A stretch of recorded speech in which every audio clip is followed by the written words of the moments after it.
Hai you all, malam Kak Alin pergi pasar tani. Jumpa mangga muda. Teringat pula sambal putik bau. Arwah nenek selalu buat. Ikan-ikan pun semalam segar-segar. Bolehlah buat sambal putik bau ni. Jomlah kita buat. Ni Kak Alin guna 4 biji mangga muda. Racik-racikkan dia macam ni dengan pisau. Kalau nak guna pemarut pun boleh je. Tapi Kak Alin suka buat dengan cara ni. Buat sambal putik bau ni memang paling senang. Tumbuk cili padi, kalau nak lebih boleh lebihkan. Kemudian letak garam, tumbuk sekali lagi. Kemudian letaklah isi ikan yang kita dah rebus tu. Kak Alin guna 2 ekor sebab ikan tu besar lah juga. Kacau-kacau sikit bagi rata, kemudian tumbuk lagi sikit. Kemudian bolehlah letakkan kita punya mangga yang dah diracik tadi. Tumbuk lagi sekali.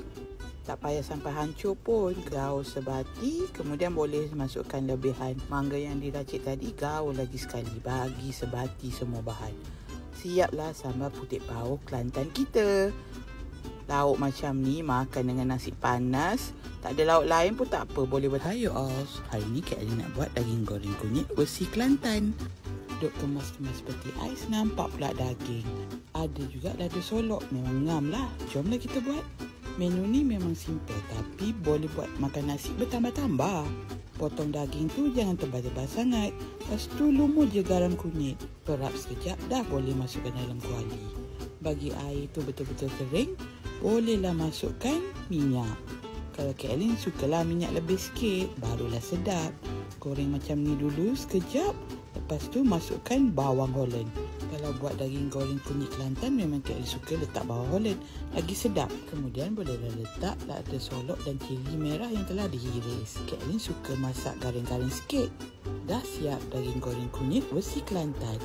Hai you all, hari ni Kak Alin nak buat ketupat sotong. Ketupat sotong ni dessert orang-orang Pantai Timur. Tapi ada 2 version.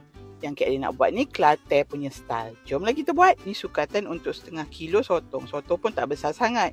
Beras pulut ni basuh dulu kemudian rendam. Dan setengah jam pun dah okey. Rendam lama sikit pun boleh je. Kemudian sumbatlah beras tu ke dalam sotong kita. Sumbat tu tak payah penuh-penuh sampai ke atas. Nanti terburai pula perut sotong. Masukkan beras pulut dalam 3/4 bahagian sotong. Kemudian boleh masukkan kepala sotong.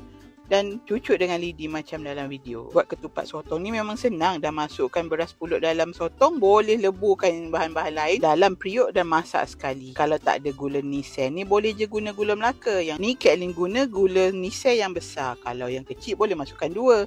Gula Melaka pun macam tu juga. Siaplah ketupat sotong Kelantan style. Kalau yang suka manisan macam ni, boleh cuba. Memang nampak pelik, tapi rasa dia memang mantap. Tadi muas hari ni aku rasa rindu kat kampung tu lebih sikit.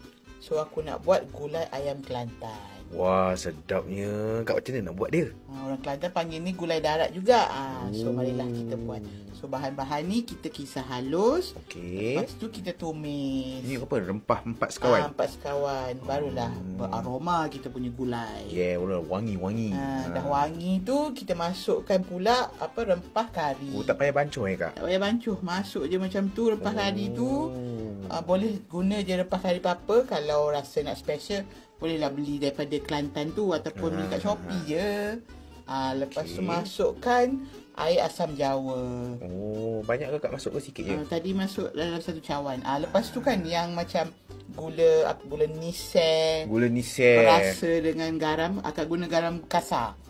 Tu buat kita buat separuh-separuh. Ni ayam apa ekor Kak? Ayam seekor, potong 16. Potonglah berapa kau nak. Muat satu puyuk ni. Muat. Kita guna puyuk besar sikit. Ini nak tunggu lepas dia merenih ni. Merenih lepas dah mati awah. Orang Kelantan kan cakap. Oh, mati awah. Mati awah. Boleh tutup bagi ayam masak. Okey. Kemudian masukkan santan. Santan pekat. Ini kena selalu kacau Kak? Tak juga. Kacau-kacau sikit-sikit lah bagi tu sebati. Masukkan balik yang separuh tadi. Oh, gula nisel. Gula nisel, garam dengan sebut perasa. Kemudian masukkan terisi. Oh, yang ni sedap cili-cili. Ini sedap. Cili siam ataupun lada solok kita panggil. Ui, itu yang makan dia buat orang. Oh, ni apa? Tolor? Tolor lah. Oh, barulah. Tolor. Lagi ada telur rebus. Ayam tolor memang combo. Dah siap weh. Makan dengan nasi panas, ada sambal belacan. Muaz minggu ni kan aku rindu kampung aku lebih sikit kan. Betul, Semalam dah betul. buat gulai ayam Kelantan. Hari ni apa Hari pula? ni kita buat sambal belacan. Ui, Gu. sambal belacan Kelantan. Sambal belacan Kelantan. Kena Lain gu. macam. Betul, kena gu. Ni apa kak? Kena salai dulu ke? Salah bakar. Oh, bakar, Bawang tu bakar. kita bakar. Ni apa? Lain macam. Belacan. Belacan pun kita bakar. Oh, berapa lama bakar sampai hangus ke? Sampai Allah dah jatuh. Allah dah jatuh. Allah. Itu batu baru bakar tu kak. Baru bakar betul-betul. Okay, so now kita Now, kita amazing.